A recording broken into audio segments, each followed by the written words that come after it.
అధ్యక్ష ప్రతిరోజు 4500 మంది చిన్న పిల్లలు ఆకలి మరియు పోషకాహార లోపాలతో చచ్చిపోతా ఉన్నారు అధ్యక్ష. మన దేశంలో చనిపోతున్నారు. ఇది జాతీయ ఆరోగ్య సర్వే చెప్తున్నటువంటి లెక్క అధ్యక్ష. ఏం చెప్తున్నాయి అధ్యక్ష ఈ దేశంలో నివేదికలు? ఈ దేశంలో జరిగినటువంటి మా సోదరిమణి కవిత గారు కాక కలేకర్ కమిషన్ దగ్గర నుంచి మండల్ కమిషన్ దగ్గర ఎన్నెన్ని ప్రయత్నాలు జరిగినాయని చెప్పింది. నేను ఆటి జోలికి పోదలుచుకోలే. ఈ నివేదికలు ఏం చెప్తున్నాయో నేను ఒక్కసారి ఏకరు పెట్టదలుచుకున్నా. ప్రపంచంలో 821 మిలియన్ల మంది పోషకాహార లోపంతో బాధపడితే అందులో 195.9% 9 మిలియన్లు ఓన్లీ మన దేశంలోనే ఉన్నారు అధ్యక్ష. 2018 ఆహార మరియు వ్యవసాయ నివేదిక చెప్తున్నటువంటి లెక్క ఇది. దేశంలో 14.8% మంది పోషకాహార లోపంతో బాధపడుతున్నారు అధ్యక్ష. ఇది ప్రపంచం మొత్తం కంటే మరియు ఆసియా సగటు కంటే ఎక్కువ.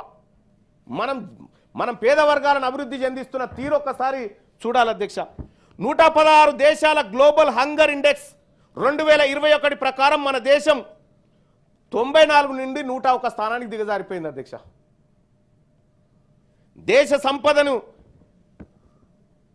దేశ సంపదతోటి తగ్గించాల్సిన ఇవి అధ్యక్ష. ఈ అంతరాలు తగ్గించాలి, ఈ ఆకలి చావులు ఆపాల. ఇవి ఆపితే ఏ ప్రజల నుంచి కూడా రిజర్వేషన్లు అనేటువంటి కోరికలు పుట్టవు, ఏ ప్రజల నుంచి కూడా ఈ డిమాండ్లు రావు. ఇవన్నీ ఎందుకు వస్తున్నాయి అనేది దీని చుట్టూ తిరుగుతూ ఉన్నాయి అంశాలన్నీ. మరి బడా పారిశ్రామికవేత్తలు 3.5 లక్షల కోట్లు మాఫీ చేయడం అంటే దేనికి సంకేతం? పేదోని కడుపు మార్చి ఈ దేశంలో తిండి గతి లేక 25 లక్షల మంది ప్రతి ఏడాది చచ్చిపోతూ ఉంటే 3.5 లక్షల కోట్లు వాళ్ళ అప్పులు మాఫీ చేసి 16 లక్షల కోట్లు అంటారు. ఇప్పుడే చెప్తా ఉన్నారు. 16 లక్షల కోట్లు మాఫీ చేస్తూ ఉంటే ఈ దేశంలో సంపద ఎవరి కోసం పనిచేస్తూ ఉంది? ఎవరిని పైకి తీసుకురావడానికి, ఎవరిని కాపాడడానికి పనిచేస్తూ ఉంది అధ్యక్ష? రాజ్యాంగ పీఠికలోని ఆర్థిక సమానత్వానికి ఏమైనా అర్థంగా అనిపిస్తూ ఉంది అధ్యక్ష ఇప్పుడు పరిపాలన? ఒకసారి భారత రాజకీయాలు తీసుకుందాం అధ్యక్ష. ఆర్థిక సమానత్వం అయిపోయింది, మంత్రిత్వ శాఖ లేదు. ఒక్కసారి భారత రాజకీయాలను చూద్దాం. 1952 కాదు, ఇప్పటి పరిస్థితి ఒక్కసారి చూద్దాం. ఈ దేశంలో అగ్రవర్ణాల జనాభా 15 నుంచి 16% మధ్య ఉంటుంది. ది ఎకనామిక్ టైమ్స్ ఆధారంగా చెప్తున్నటువంటి రిపోర్ట్ అధ్యక్ష ఇది.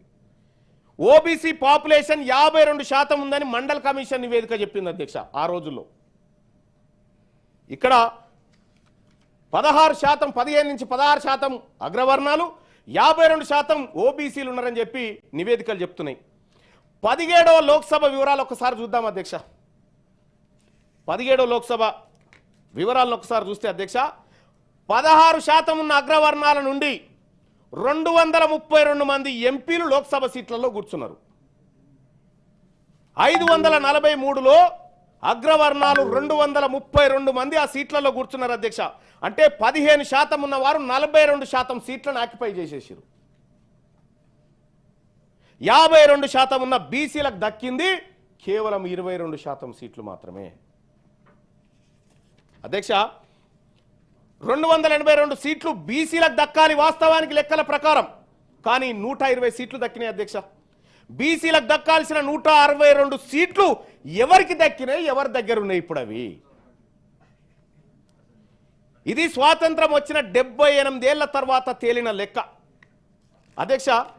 ఒక్కసారి 52 నుంచి చూద్దాం అధ్యక్ష ఏం జరిగిందో. ఈ లెక్క తెలవాలి ఈ దేశానికి, ఈ సభకు, ఈ ప్రజలకు తెలవాలి. ఈ దేశ పార్లమెంట్ లోక్సభ వివరాలు ఒకసారి చూస్తే 1952లో మొత్తం లోక్సభ స్థానాలు 489 ఉంటే అందులో కేవలం బీసీలు 15 మంది, 3.06% మంది బీసీలు. 1957లో 489 మొత్తం లోక్సభ స్థానాలు ఉంటే కేవలం 18 మంది బీసీలు, దాంట్లో 3.68% మంది. 1962లో 494 స్థానాలుంటే 24 మంది బీసీలు అందులో. 1967లో 520 మంది ఎంపీలుంటే 34 మంది బీసీ ఎంపీలు అందులో. 1971లో 518 మంది ఉంటే 45 మంది బీసీలు అందులో. 1979లో 51 మంది, 80లో 56, 84లో 58, 89లో 65, 91లో 75, 96లో 83, 98లో 86 ఇట్లా అధ్యక్ష. బీసీలు పార్లమెంట్లో 543 సీట్లు ఉన్నటువంటి పార్లమెంట్లో 100 సీట్లను కైవసం చేసుకోవడానికి 78 సంవత్సరాలు పట్టింది సార్. 78 సంవత్సరాలు పట్టింది మెజారిటీ ప్రజలు తమ వాటాను కేవలం 22% వాటా, ఈ వాటాను పొందడానికి 78 సంవత్సరాలు పట్టింది సార్. అంతేగా సార్,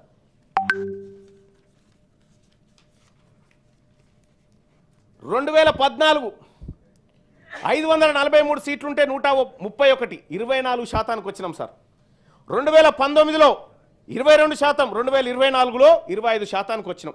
మొత్తం పార్లమెంట్ చరిత్రలో బీసీలకు దక్కిన సీట్ల శాతం సార్, అన్నిటిని కలిపి సీట్లు చూసుకుంటే కేవలం 60% ఉన్న బీసీలకు 13.74% ఎంపీ సీట్లు దక్కినాయి సార్ ఇదివరకు దాకా.